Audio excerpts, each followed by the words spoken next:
ሰላም ጋይስ እንዴት ናችሁ? ቦቼ ማለት ነው እንግዲህ ከማሄ ጋር መጥቷል ማለት ነው። እንግዲህ ከግብዣዬ ጋር አንድ ላይ እንደማይሰሩ እና እንደተለያዩ እንዲሁም በጣም ትልቅ ጸብ እንደተፈጠረ ሁላችንም እናውቃለን ማለት ነው።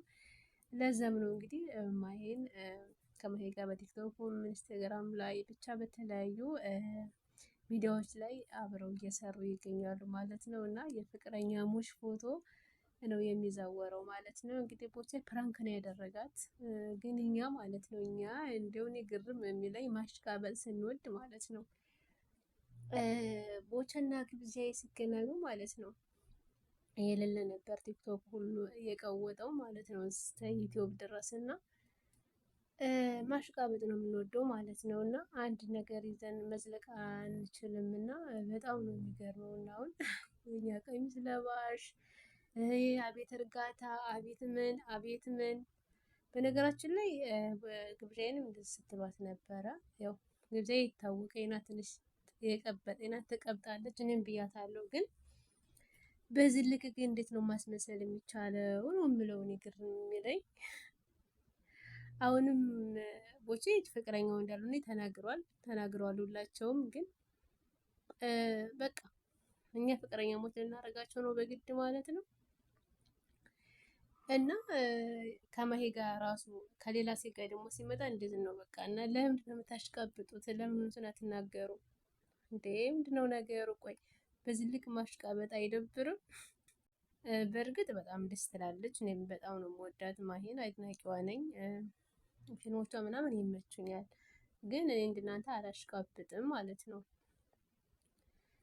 አብሮ የሰራ ሁሉ ፍቅረኛ አልነበሩም። ሀታ ግብዣዬና ቦቼም አልነበሩም። በአንድ ለስራ ነው፣ ግን ለስራ መሆኑን አልተናገሩም ነበረ። አንድ ላይ እንደሚሰሩ ምናምን እና ፍቅረኛሞች እንደሆኑ ነው ሰው የሚያውቀው እንጂ አብረው እንደሚሰሩ አልነበረም።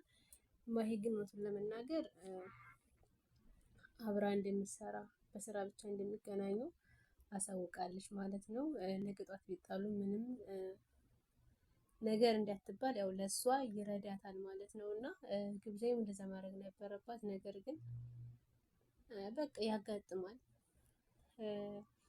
ፍቅረኛሞች አይደሉም፣ ግን አንድ ላይ ነበር የሚሰሩት። አሁን ላይ ግን አንድ ላይ እንደማይሰሩ ተናግረዋል። እና ያው እናውቃለን ቦቼና ግብዣዬ ብዙ ተባብለዋል ማለት ነው። በተለይ ግብዣዬ በጣም ተናዳ ነበረ። እና ቦቼ ራሱ እንግዲህ ሚዲያው ትንሽ እንትንን ለማስረሳት ከግብዣዬ ጋር ያለውን ነገር ለማስረሳት ነው እንግዲህ ከማሄ ጋራ ቆንጆ ቆንጆ ፎቶችን ተነስቶ እየመጣ ማለት ነው። እንግዲህ እሱም እንዳለው እየተሰራጨ ነው ማለት ነው። ፎቶቸው እንግዲህ ፍቅረኛ ናቸው እየተባለ የኔ ቀሚስ ለባሽ፣ የኔ እርጋታ፣ የኔ ምናምን እና እኔ በጣም ነው ቦቼን ያሳዝነኛል፣ አድናቂው ነኝ። ስለዚህ ማሄም እንደዛው፣ ግብዣዬም እንደዛው የሁሉም ደጋፊ ነኝ ማለት ነው። ግብዣዬም ለስራ ነው የተጣመረች ከቦቼ ጋር። ማሄም ለስራ ነው፣ ሁላችሁም ለስራ ነው። ግን እኛ ጋር እዚህ ጋር ሌላ አንዱን መጥፎ ስም ሰጥተን አንዱን ማሞገስ ጥሩ አይደለም ብዬ ነው የማስበው ማለት ነው። ምክንያቱም የተዋወቅን ለምን እነሱ ደስ ስላሉን ብቻ አንድ ላይ ስለሆኑ ለምንድን ነው የምናሽቃብጠው? ለምን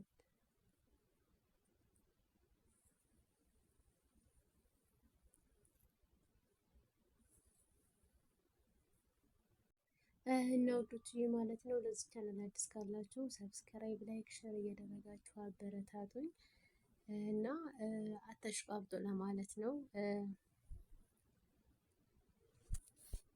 ግን ማሂ ማለት ነው እሺ ብለህ ኑሮ ምን ልታደርገኝ ነበር እያለች ነበር ማለት ነው። ማለት ፍቅርህን ብቀበልህ ኑሮ ምን ታደርግ ነበር እያለችው ነበር። እና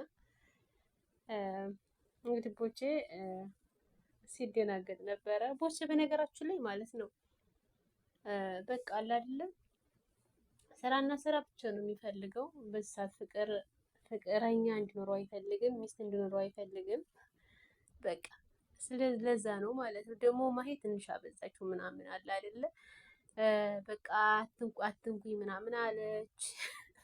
ከይስና ትንሽ አበዛችው ማለት ነው። ማለት እኔ ያልኩት ያኔ ከግብዣዬ ጋር ምናምን እንዴ ግብዣዬ እንደዚህ ያስብላታል። እና በዚህ ልክ እንትን ማለት ያኔ ባትል ጥሩ ነበር። አትንኩኝ ማለቷ እነ ማን ነው ያሬድ ጎኗ ሲቀመጥ ምናምን ትሸሽ ነበር እና ካሜራ አለ ችግር የለውም። እና ደግሞ ቪዲዮ እየሰሩ ነው። በነገራችን ላይ ግብዣዬ በጣም አይተናታል። በጣም ቀበጥ ናት ምናምን በጣም ነው ያኔ የምትደባደብ እና ለዛም ይመስለኛል አሁን ግብዣዬ ይሄ ለግብዣዬ ምናምን ግብዣዬ ሊያሰድባት ይችላል። ግን ደግሞ አንዳንዴ ስድብም እኮ እንትን ነው፣ ይሄ ስራ ነው ማለት ነው። ጋይስ ሚዲያ ላይ ምናምን ለሚሰሩ ሰዎች ስራ ነው እና እየተሰደቡ የተመሱ ሰዎች አሉ፣ የተጠቀሙባቸው በጣም የተጠቀሙ ሰዎች አሉ እና አንዳንዴ ተሳዳቢዎቻችንን ቢሆን አትንኩብን የሚሉ ሰዎች አሉ። በተለይ እንጃ ቲክቶክ ላይ ይሁን ብቻ እና ስለዚህ አንድ ሰው ሚዲያ ላይ ሲወጣ ሲሞገስ ብቻ ሳይሆን ሲሰደብም መቻል አለበት እና ስለዚህ እንደዛ ለማለት ነው። ግብዣዬን አትንኳት፣ ተዋት። እሷም ለስራ ነው ሚዲያ ላይ የወጣ የተሰራበት፣ ማሄም ለስራ ነው፣ ቦቸም ለስራ ነው በቃ። ስለዚህ ከተመቿችሁ ችግር የለውም እዩ እንትን በሉ። ግን አንዱን መጣል አንዱን እንትን ማለት ምንድነው ማለት ያኛ አንዱን ማሞገስ አንዱን መጣል አይቻልም እና እናንተ ስላላችሁ ግን ምንም የሆነ ነገር የለም። በእርግጥ ግን ደግሞ እረፉ። እናንተም ዜና ናችሁ። በተለይ በጣም የምታሽቃብጡ ሰዎች ዜና ናችሁ። እኔ ግብዣዬን ተነግሬያታለሁ በቀደም። ያኔ በጣም ነበር የተናደድኩ ስትጣላ ከሱ ጋር ምናምን እንዴት ብዬ ያኔ በጣም ነበርና ስለዚህ እኔ ግን አላሽቃብጥም ምናምን እንደዚህ ብናገራትም ራሱ ለእሷ ተማሰብ ነው። ያኔ አብረው እንደሆኑ ስለፈለኩኝ ነው እንጂ ሌላ ነገር አይደለም። ለኔ ያው ናቸው ለማለት ነው ጋይስ። እና ለዚህ ቻናል አዲስ ካላችሁ ሰብስክራይብ፣ ላይክ፣ ሼር እያደረጋችሁ አበረታቱን።